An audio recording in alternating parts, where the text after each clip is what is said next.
So good morning, everyone. My name is Helena Natt. I'm the Executive Director with the Greater New York Chamber, and it is Small Business Friday. We usually do this on Small Business Fridays, but we're doing it today on Wednesday. The reason why we are doing this is because it is so important, especially that the smaller businesses have pivoted, whether they downsized or they are in a different location or have moved home for doing business. And I think email security, phishing, and spam is such an important subject area for all businesses. It affects all of us.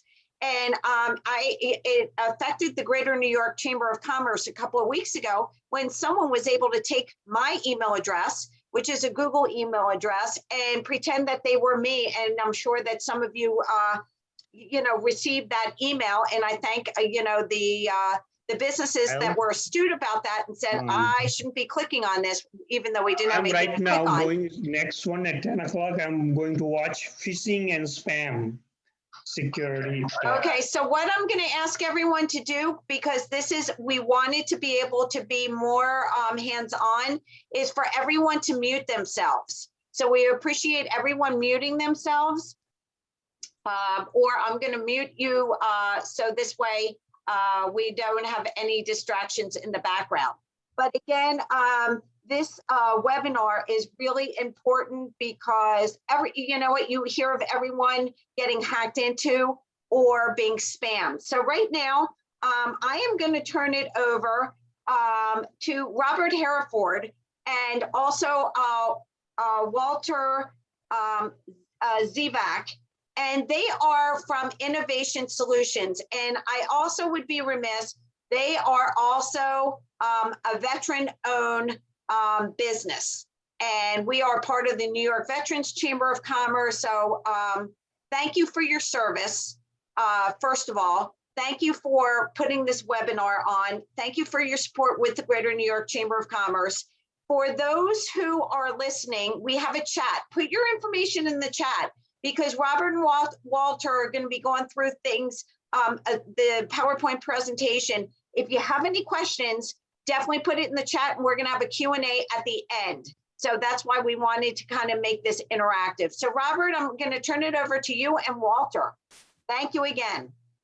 Well, good morning, Helena, and thank you very much for allowing us to present on a topic that is near and dear to our hearts and right in our wheelhouse.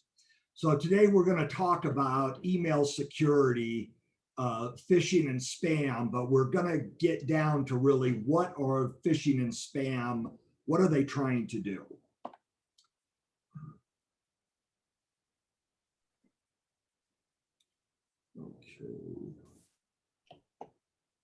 Okay, somehow my PowerPoint got stuck. There we go.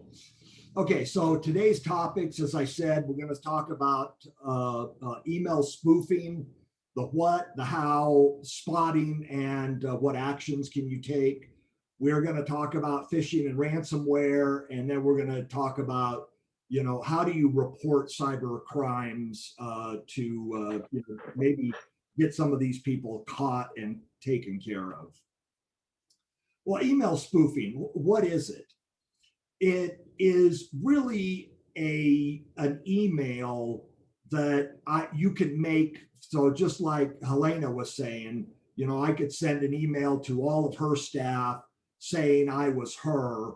Or worst, what happens is, let's say that I am claiming to be the CEO of Oracle, and I'm sending emails out to people at Oracle requiring sensitive company data to be sent to me. Or maybe I'm pretending to be your bank, and I am sending you something that says your account is in a negative state, and you need to send in, $200 to bring it up to date. Those would all be kind of spoofing kind of events. And there's many ways to do this. But in the end, what we're doing is we're forging what's called the email syntax. And we're trying to get you to do something that you wouldn't otherwise do. Let's take a look at just a couple of these. So I've made the first one a little bit easy for you. What's wrong with this email?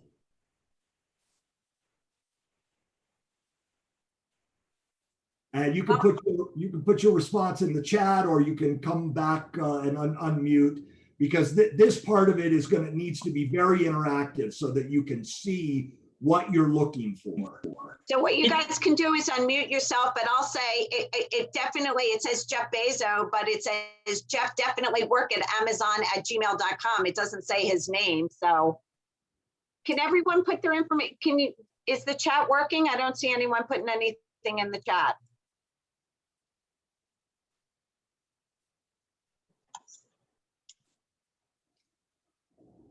Well, yeah, there's a couple of things here.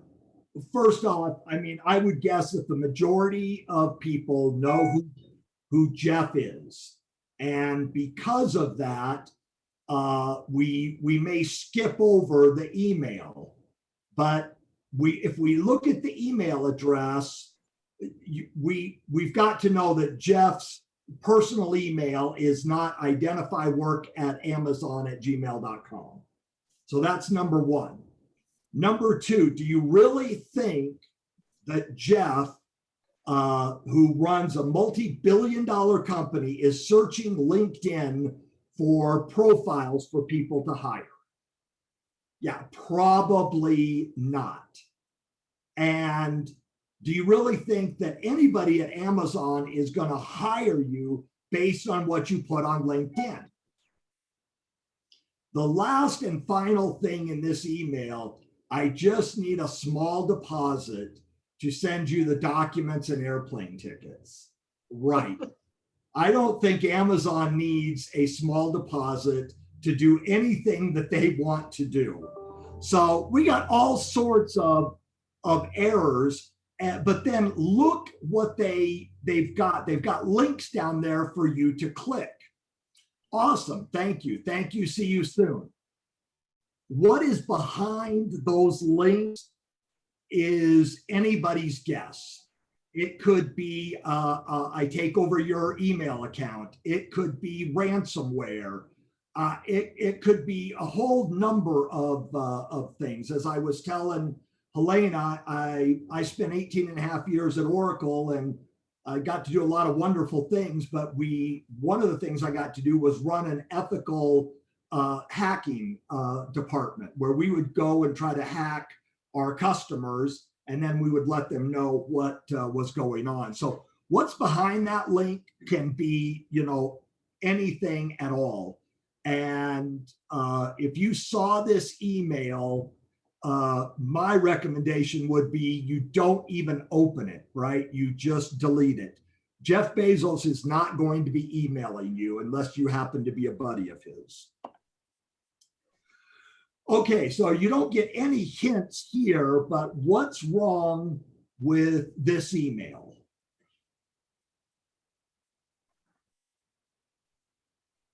I'm going to go into the chat. So put your, I want this, what's wrong with this email, everyone? Someone said email address custom3rsupport.com. I agree with that. Perfect. Yes.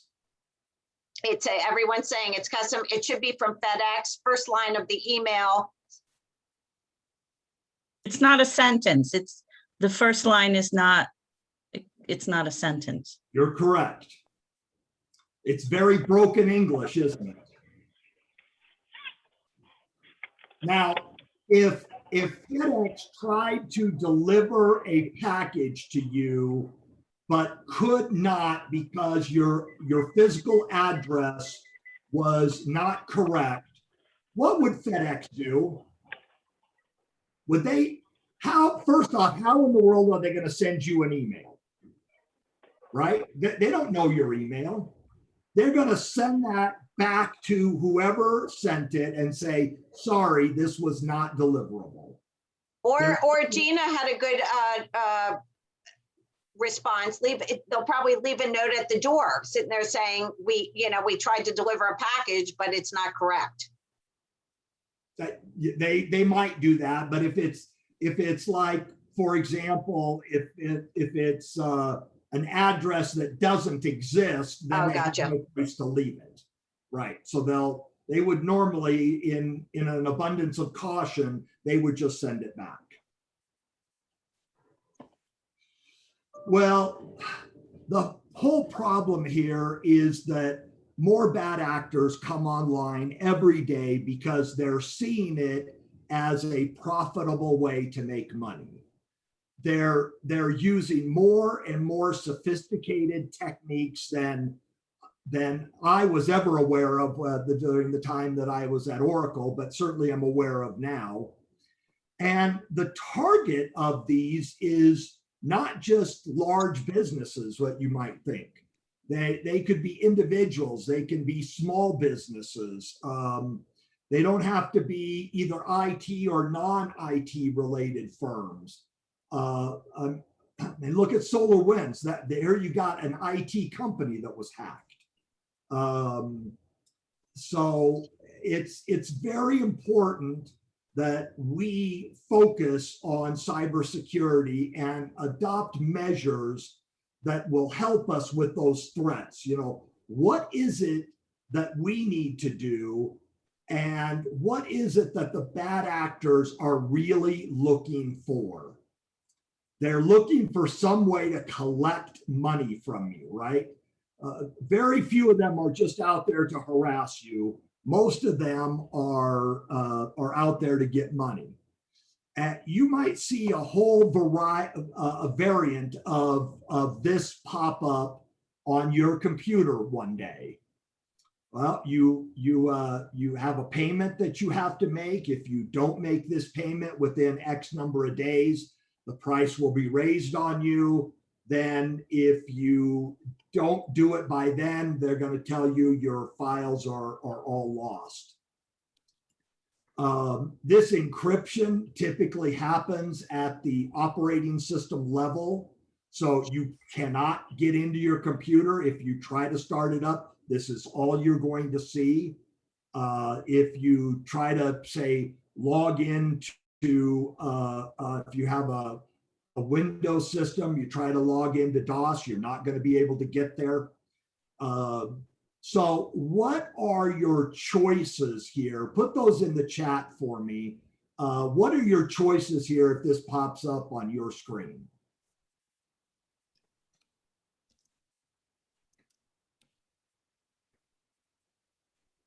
Okay, Helena, you want to read some of those?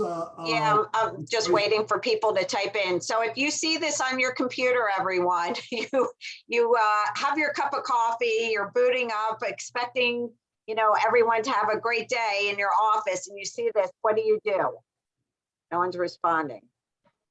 That's a good thing to do. Don't respond. That's because we have no idea. Well, someone said nothing. Someone said panic. Go to your backup files. That was a good one. Someone just said X out. So we have a couple of things. I would just either contact your IT company. I would suggest no one paying the money yet. And the number one answer would be probably contact Robert so he can help you. Well, there are, number one. Someone just said call the FBI. The first thing that you should really do is unplug your internet from your modem so that nothing else can happen to your network.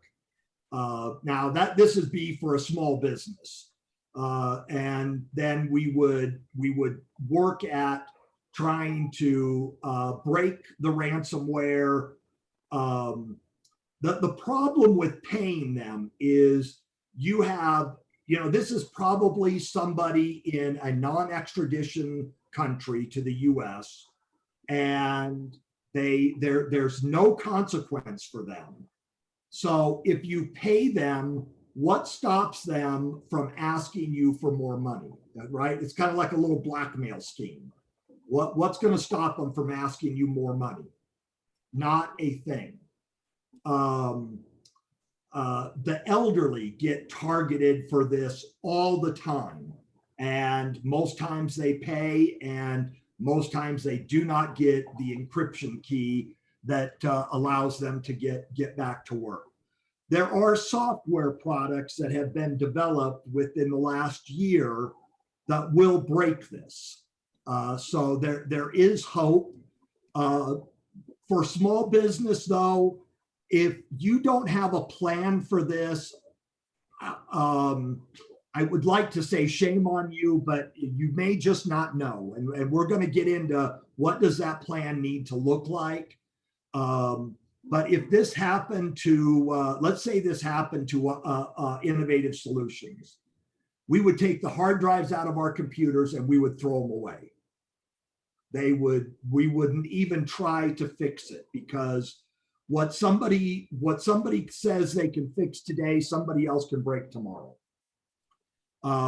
Then we would put new hard drives in, install an operating system, recover all of our backups from OneDrive, and all of our software that we've reloaded. Yeah, it would be a day or a day and a half or maybe 2-day activity, but there is no way I'm going to give anybody any money at all for a criminal activity. I won't do it. A lot of people feel like when they get hacked, they don't have an issue, or they don't have a choice. There's been companies, and you just go out to Google and type in the largest ransom payment was over $25 million. And it was for a very large company, and they paid it. Now, I don't know if they got it fixed, but I hope they went and did something differently, because otherwise they'd just be back at them next week. How bad is it really? Well, we got the next 2 slides. We're going to talk about how bad it is. It's so bad that the problem of ransomware has come to the top of our president's agenda. And looking at different US adversaries, I don't think I need to tell anybody who those are. And what do we need to do but put the full weight of US policy to bear on these problems? It's on the rise, because people just, they'll do the same thing day after day and wonder why they get the same result. Almost 200 million ransom attacks globally, over 500,000 attacks on businesses. If you haven't been a victim of ransomware, you either have a very good cybersecurity plan, or it's just a matter of time. And the thing is, what do you do when it happens, and what do you do before it happens to ensure that you are in fact ready? Well, the very first thing is, don't panic. All that does is send you into a state of mind where you can't get anything done, whether it's a cybersecurity attack, or whether it's a knock on the door that you don't want. Don't panic. Now, this plan here is built for medium to larger size businesses, but there are very, very good things in here for even a small business to do. The very first thing under activate your incident response plan is to isolate the system and stop the spread of the virus. That's the very first thing you want to do. Remember I said small business, just unplug your internet until you're going to figure out what you're going to do. Now you might start if you've got you either hire somebody or you have some cybersecurity training yourself. You're going to want to find out what it was. What is what are the tactics, the tools, the techniques, and the procedures that were used in order to attack you, so that you can know what to do. You need to identify all the infected systems. You need to locate, verify, and restore the backups, but don't do that on the same hard drive that you just had hacked.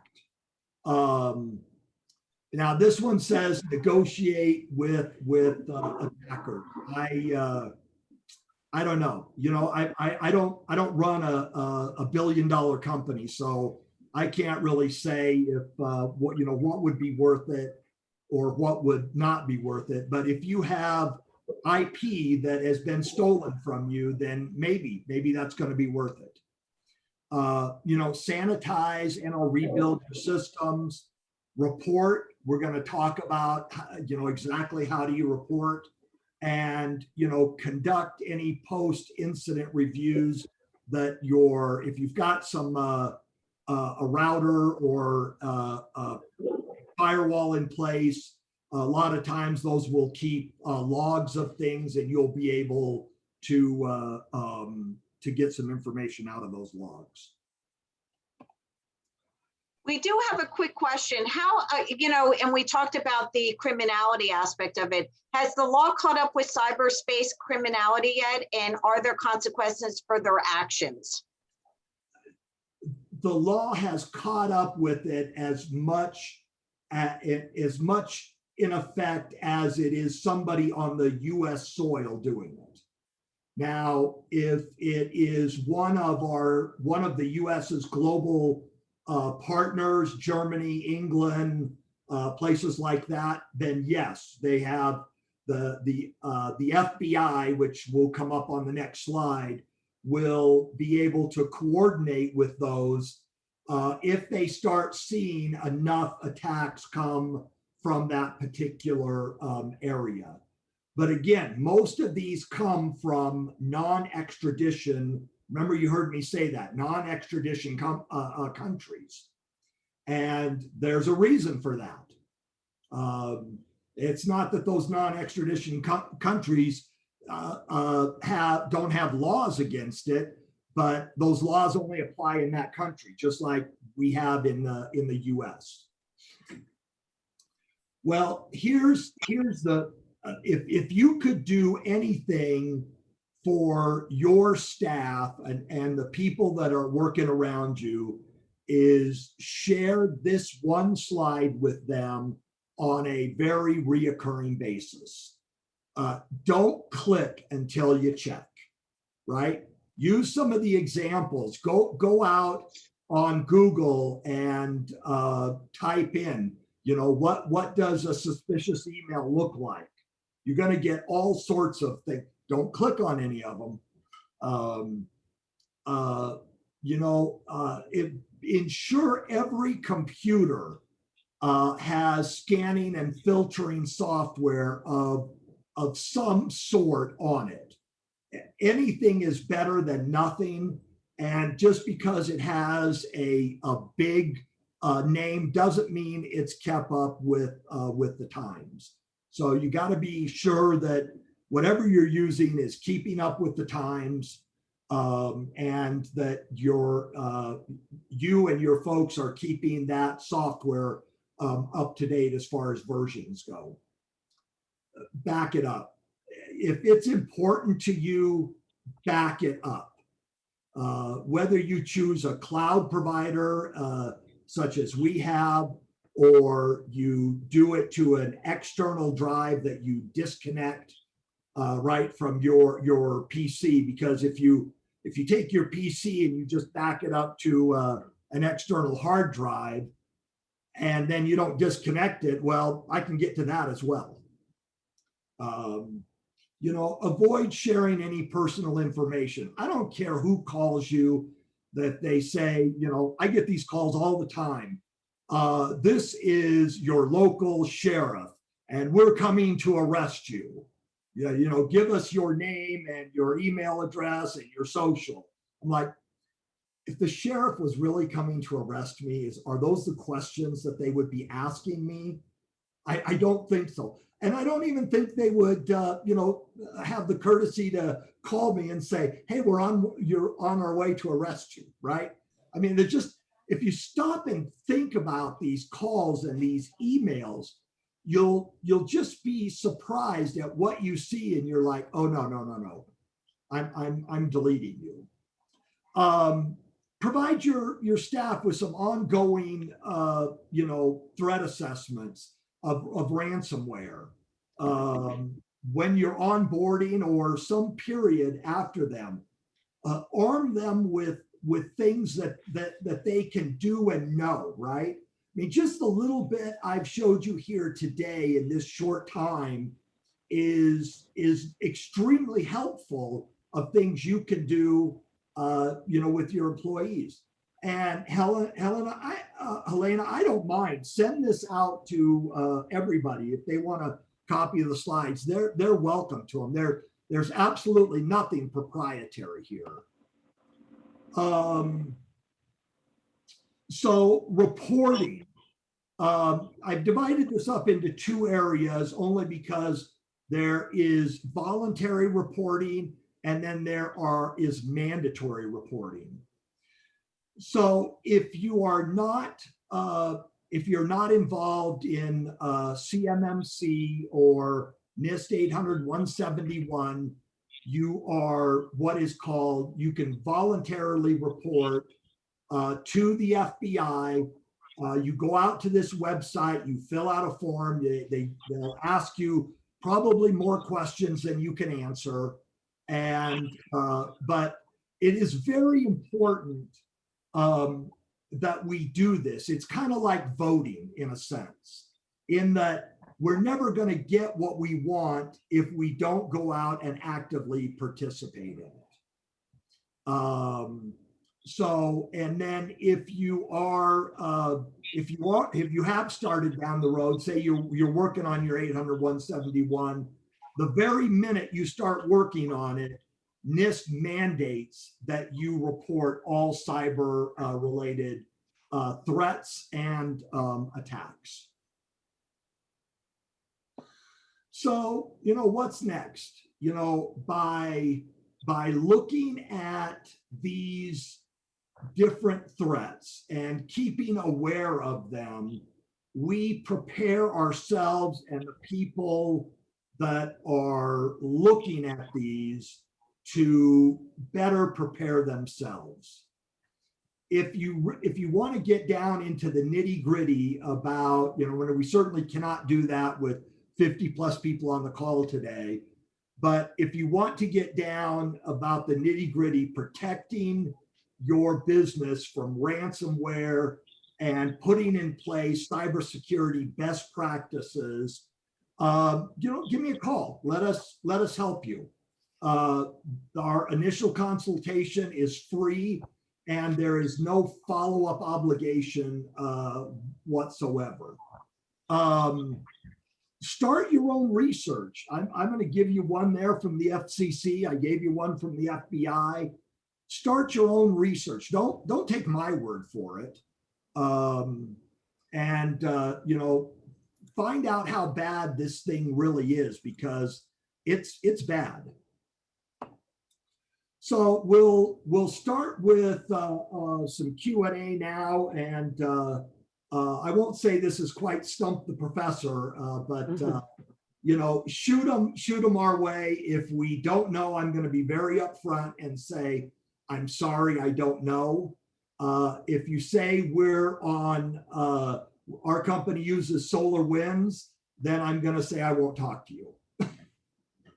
This is what a great, first of all, Robert, what a great presentation. You hit on everything. And it is really, really important because this is the future, and we need to be we need to have the knowledge. We need to be educated on this, and every day, from what Robert is saying, you know, it's always going to be an update. You're always going to have an update or something to have more information. So he gave us some really great basic tips on this. Put some questions, or you can unmute yourself and ask a question. That's what we have this as an interactive. So you can ask a question. You know, it's Robert and I were talking before. I guess the most important thing is to make sure that you have, you know, your software is up to date. Make sure of that, and have somewhat your IT person. And if you don't have an IT person, reach out to Robert, because he works with small businesses. That is the most important thing. So the question that I have for you, and I can start, and then maybe people will ask more questions. So if you have your typical Norton security or malware, that's not going to be enough, correct? In my opinion, no. Got it. Norton is a fine product. They have, you know, a whole bunch of add-ons, but in my opinion, no software is going to be able to completely protect you and your network from a bad actor. Got it. Is there, while we have you, and I know that small businesses are on here, I don't know if you can say, but if you have Windows, I mean, if you have the 365 from Microsoft and it has a built-in security, do you need additional security, or is that sufficient? So, Helena, what you're talking about there is called Windows Defender. Mm-hmm. I think that's better than most pieces of software that you can buy. It is a great tool as long as you leave it turned on, but it is not going to stop every attack from coming in. Got it. I'll put it this way. If you don't have a hardware firewall, you have not protected your business in sufficient standing to even start down the road of any of the federal certifications. Karen Shaw, who is I have to do a shout out to Karen Shaw. She is a huge supporter of the Greater New York Chamber of Commerce. We appreciate her continued support with us. And Karen Shaw, you have a question for Robert. Go ahead. I do. I'm usually pretty good with my hacking radar. I've thwarted things from regular mail, from the phone, from the computer, but sometimes timing is everything. And my question really is, if you start to fill out information that they're asking for, and then somehow or other you get a little concerned, but so you do not submit it, you delete it, do they still get that information? I didn't think so, but somebody that I just spoke to recently said that they do. I would say that depends, right? It's like most things in the computer world. It depends. If they have a key tracker that is activated, then if you typed in the word "and," they would get it. If they don't have key tracker on, what you don't know is who's sitting behind that screen and what are they watching. If it's somebody who's pretty new to cyber attacks, excuse me, they might be doing as little as taking screenshots, you know, every 10 seconds or every 5 seconds. If it's somebody more advanced, they're going to make it so that you can't even back up. You can't erase the information. So, like I said, Karen, it really depends on the level of threat that you're receiving. Okay. Everyone said, Karen, great question. We also have another question from Adria Gross from MedWise, great supporter of the Greater New York Chamber. She also did a webinar about 3 or 4 weeks ago on healthcare and insurance. But she has a question. Is it better to use a Gmail for emails? Is it more protective? Because I have a Gmail through the chamber. The chamber is set up as a Gmail, but I got, as you know, I got hacked. So is Robert, is it better to use a Gmail? Is it more protective? Absolutely not. Any of those free accounts are just that. They're free. And you know, if you go to, you know, something like Office 365 or office.com and you get an account from them, there's all sorts of security that you can set in that profile, things that you will never be able to set in Gmail or Yahoo or whatever. If it's free for a reason, and that's because they're collecting your information. Good question. I have another question. You know how you have all your protected passwords, managed passwords? They can just access that once they hack in, correct? That depends. Again, where are you putting those? Are you putting them on an Excel spreadsheet? Then yes, they can get to them. Are you using something that has a 256-bit encrypted password for you to get in? Then no, they can't get to that. They can stop you from getting to it, but they can't get to it. So when I'm on my computer and I put in my credit card and either Google Chrome will say, do you want this to be saved? And use or remembered, the word remembered. Is that going off of my computer? You know, it's on my computer, but it's also backed up. Do they have access to that too? Well, so now what you've done is you've given that information to Google. You've given that information to the vendor. And if either of those get hacked, guess what? So I have a question for you. So when you were putting your credit card information, I don't know if you do this, you don't save any of that when they pop up? I do not. And I'm a big fan of you know, Amazon and Prime and you know, some of these other ones, but no, I do not save my credit card information. I don't put my credit card in my profile.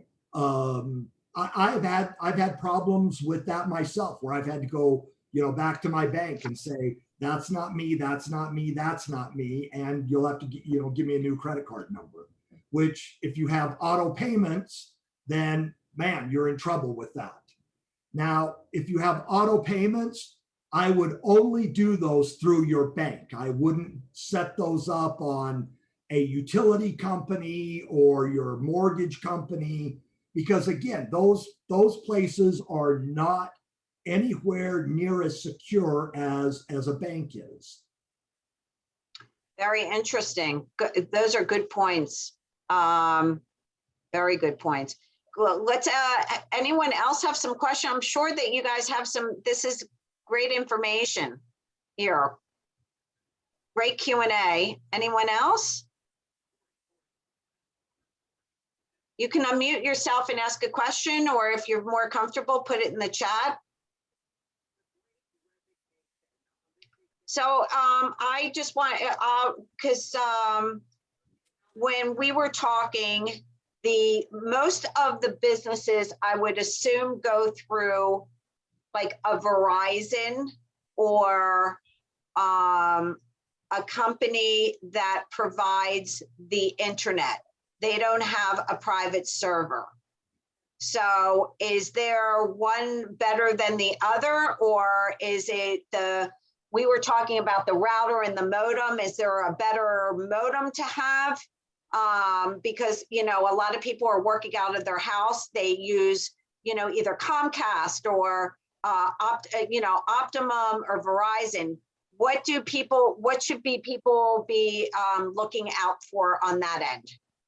Well, so many of these companies, they will, provide you something like a Norton Utilities or McAfee or something else for being part of their service that you can download. And certainly that I'm not trying to say that's not a good idea. It is a good idea, but at the heart of it, those companies are providing you a service for your internet. They are not providing you security.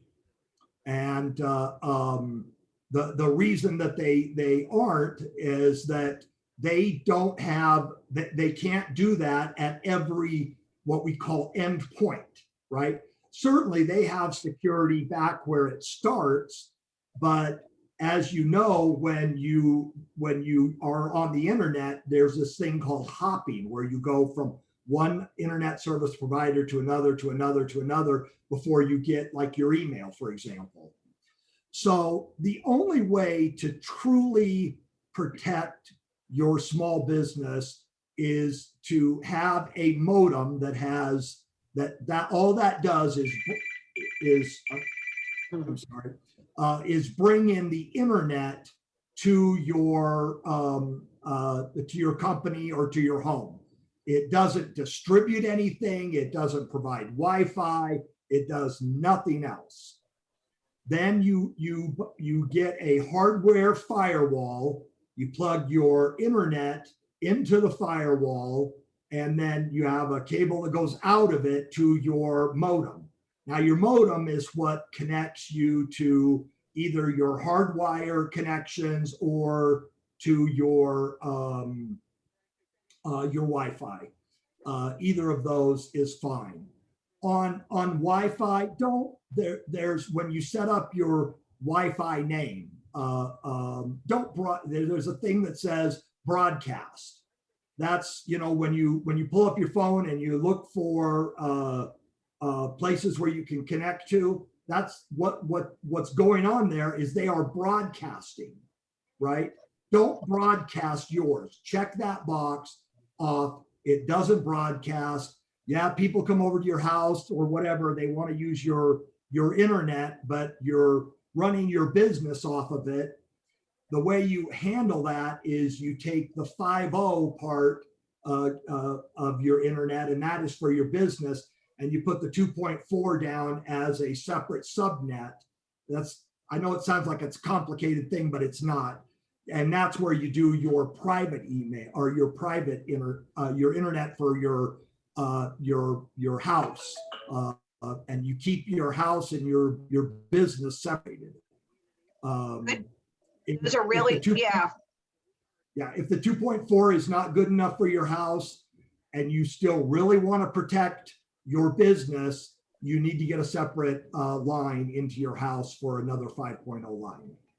We have good questions coming in. Do you recommend a certain software program that will monitor your system? I think you answered that, correct? Well, yes, of course. We do have some that we do recommend. When you're looking at a particular firewall, look to see, does that firewall have any sort of reporting capabilities? Can I take a PC and connect it to that firewall? Or does that firewall have a cloud, which is a lot better, that I could log into, that I can see basically what's called the network traffic? Can I see who's tried to hack me? And yes, we have, we certainly have our preference. And again, I don't want to, this is not a sales call. So if you want to know about what we do and, what, over 400,000 other people do, then, give me a call, send me an email. I'll be glad to talk to you about it. Great. And Karen, unmute yourself. I know that you have another question. Yeah, getting back to consequences, because, even when there are consequences, it doesn't stop them because they take it to the next level. But if there are no consequences, then it's basically a free for all and they can do whatever they want. My son would check his banking every day. Well, every day, maybe every couple of hours, he would check to make sure that everything was still okay. And one day he checked it in the morning and everything was fine. And the next time he checked it, he had a zero balance.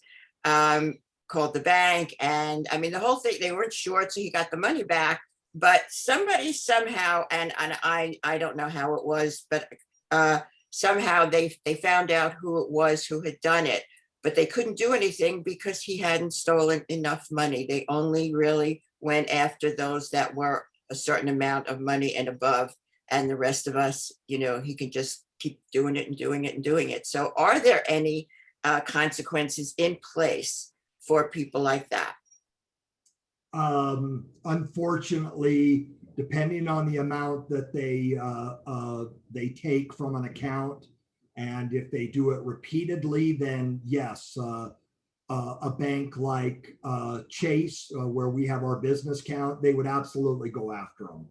If it was a one-time thing and it was $2,500, it's not worth the bank's time. There's no cost benefit to the bank for going after that. So I've had this conversation with our banker, and not that we've ever had the problem, but I will tell you, Karen, probably what happened there was weeks or months before, he had a phishing email where that's exactly, they're throwing out a line and they're going to see if they can reel you in. And they gave him, he gave them one piece of information. And then they come back to him through another email and they get another piece of information and then another piece of information. You want to stop that? Put two-factor authentication on anything that will allow you to do it, right? So that if I'm logging into my Chase account, it doesn't matter. I mean, I've got facial recognition on it. It still will send me a text and it will say, here is your 5-digit code. Go put the 5-digit code in. And if they don't have my phone and my face, I wouldn't want them to have my face, but if they had, my face and my phone, they still could not get in because they can't get into my phone. So that's two-factor authentication is really a good stopgap for the majority of things that are out there. But again, if he'd have gone back and he'd have known about phishing, that's probably what happened. Okay, thank you. Great question. Well, we're sorry that happened to your son, but it was enlightenment for everyone to be aware of. So thank you for asking that question. We also have another question. What if a company does not have computers on an Exchange server, but use DSM file station? So if you're using DSM or any sort of off-premise storage for your emails, the only thing I would want to know in that case is for that particular wherever that is, how protected is that, right? Ours are on Office 365. I know what kind of security Office 365 has. So, and I have trust in them. When you do a Exchange server, if you're doing that with Microsoft, great. If you're doing it locally, like, we could set up, we have a three blade servers in our company. And you know what? I don't connect them to the internet. They're for software development. They're for testing. There's no need for them. They're on the intranet. Like I can go from my PC and look at them, but they don't go outside of it. So if you've got an Exchange server that is internal, then what you got to be careful about is the security that's around the network and the Exchange server itself. Another question. This is an interesting question, so thank you. Should people buy cyber insurance?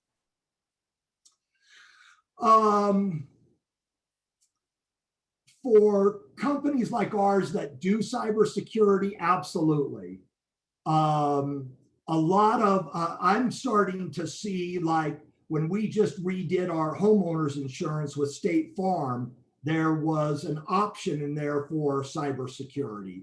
Now, it's not going to protect our business, but it would protect our home. But now think about it. If they break into my Gmail account, I don't really care, right? I mean, what are they going to reimburse you for? Would they reimburse you for a computer off of a ransomware attack? You'd have to look at the insurance.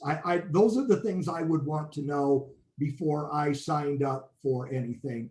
On ours, I will tell you, we didn't take it because 90% of our internet is for our business. Thank you for that. Question, if you're using Outlook, is that an okay system? That is another, it depends. Yeah. Where is the email being stored? That's what you need to know. If you just bought Outlook, you installed it on your computer, then most likely you're getting those emails are being stored on your computer. If you bought Office 365 and you downloaded Outlook, those emails are both on your computer, but they are also on the server on Outlook.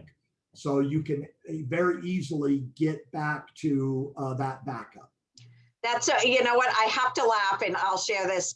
Thank you, Robert, for that, because I hired someone a couple of years ago and we use Outlook on 365.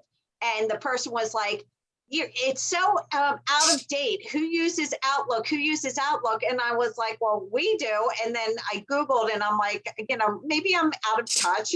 And I see that so many businesses do, but now I can go back to that person and say, there's a reason why we use Outlook through 365. So thank you for bringing that up. Right. Yeah. No, we use Outlook, and I don't have any fear about it. But a lot of that goes back to we have a hardware firewall as well. Got it. How they share this? Any other questions that we have right now? Hi, this is Pierre. Can I ask a quick question? Sure, go ahead, Pierre. Hey, good morning. Very good presentation. Quick question. You mentioned about traffic coming to a site earlier a little bit.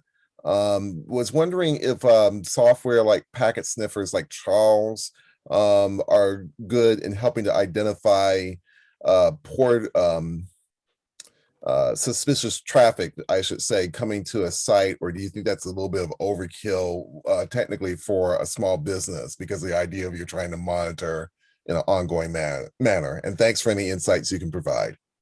Sure. Thanks, Pierre, for the question. It's a chicken and the egg kind of thing. I do like packet sniffers. The problem is where is that packet being stored at? Was it offloaded to a cloud and then you're starting to look at it, or are you having to look at that as that is coming across on your router? If it's on your router, it's too late. It's already in your system. You can't sniff it out fast enough. But if you've diverted that, again, this is why I keep harping on a hardware firewall. That is something between your modem and your router that will protect you. And you send that off to a cloud, then that is not even on the firewall anymore. It's not in your modem. It exists in the cloud. You can go look at it. And then you can, if you don't like what you see, I don't believe in creating what's called whitelist because they change too often. What we do on our firewall is we create blacklist, right? If you have this domain, you cannot send us any email. No traffic can come from you. There's certainly an argument for whitelisting. I'm only going to let these ones come in, but there are plenty of sites out there that will give you a nice starting point for a blacklist as well. And they go back, they'll go back as far as IP addresses, not just domain names on black or whitelist. Thank you for that. I'm getting a lot of questions for, yes, I will send you this presentation. But as long as you registered on our website at chamber.nyc, and this invitation wasn't forwarded to you. If it was forwarded, I don't have your email address. You can go back online at chamber.nyc or just email info@chamber.nyc. That's the easiest way. And we'll send you the presentation. We're going to do one more question right now. And then I think we actually answered everything. Hold on. Someone just real quick, would malware software install harm on your computer if you download it? Absolutely. Oh, that's interesting. Absolutely. Okay, that's good to know. You don't know what that malware is going to do. Oh, he said, excuse me, anti-malware. Not if it's from a reputable provider. No. But do your research. Like, you know, if you're going to get Norton or McAfee, fine. You don't really have to do any research other than I happen to think one's a little better than the other, but that flip-flops between, you know, what they do. If you're getting something that, you know, is not well known, you know, Google it, see what you can find out. Talk to, you know, you've got the chamber, send an email to the chamber, ask them, hey, we're thinking about this. Get a hold of your local PTAC or your local SDBC. That you've got resources out there that will do this to a level for you for no cost. You want to send me an email and ask me, that's fine. I wouldn't consider that a charge. But you know, if you say, hey Bob, we're using blah blah blah, or we're thinking about blah blah blah, what do you think? I would say, well, I'm not familiar with that one, but for what you're talking about, here's what we use. And Robert has his email address on the last slide. Last question, Robert, because I know that you're just so busy and we so appreciate your time. Last question. In your opinion, does CDNs and VPNs work?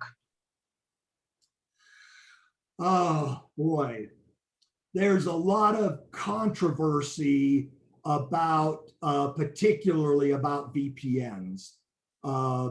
It depends on who you get your VPN service with.